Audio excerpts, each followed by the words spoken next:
Il y a la maîtresse d'un type qui meurt et on cherche le coupable. Voilà, la culpabilité. Oui, il y a de la culpabilité, il y a de la lâcheté, mais il y a une femme qui meurt et on cherche le coupable. Voilà, moi, c'est ça qui m'intéresse avec ce film. Je redéroule le fil. Encore et encore. Bonjour les fans de culture de France Télévisions. Et bonne année. Comment j'ai pu en arriver là? Il y a une histoire d'amitié, une histoire d'un type qui est redevable, qui doit tout à son ami et qui va le trahir. Le personnage que joue Yvan va vouloir faire un peu de ménage dans ma vie à moi et donc du coup m'aider à me débarrasser de cette maîtresse. Il y a de la culpabilité, il y a de la lâcheté, il y a énormément de thèmes qui se dégagent de ça. Lui, il a l'impression que pour moi tout réussit, que tout est bien, que ce personnage semble très heureux dans sa vie. On va se rendre compte que finalement pas vraiment et qu'il a un certain manque de confiance en lui. Et là, les ennuis commencent.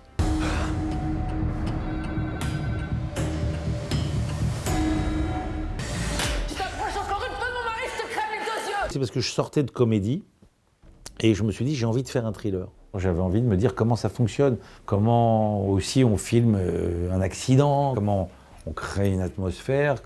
Souvent dans notre cinéma, tout passe par le dialogue et on a envie de faire autrement. Là, j'avais vraiment envie de faire un film de genre, comme les films comme un film d'Hitchcock, quoi. Voilà. C'est de s'amuser aussi à raconter des histoires d'enfants, quoi. C'est-à-dire que les enfants aiment avoir peur. Tous les films d'animation, tous les trucs, il y a toujours des phases et des moments terrifiants.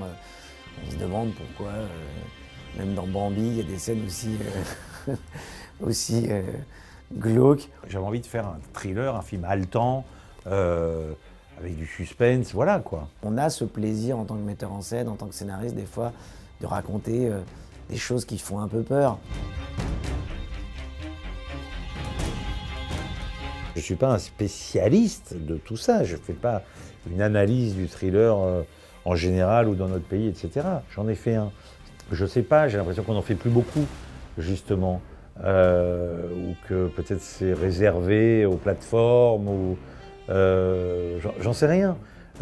J'avais envie de ça, j'avais envie de faire un film comme ça. Je pense que les gens, quand ils sont bien écrits, aiment ce genre-là, parce que ça fait réfléchir aussi. Si on est un peu dans un rythme un peu haletant comme ça, essayer de découvrir les choses et que les choses ne sont pas trop exposées, et que c'est intelligemment écrit, c'est très divertissant.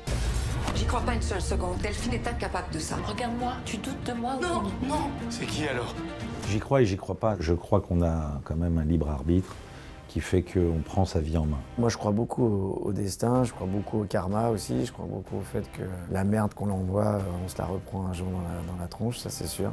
Oui, ça existe, mais ça se provoque. Ça veut dire on ne peut pas se dire c'est la faute à ou voilà. On est quand même responsable de soi-même.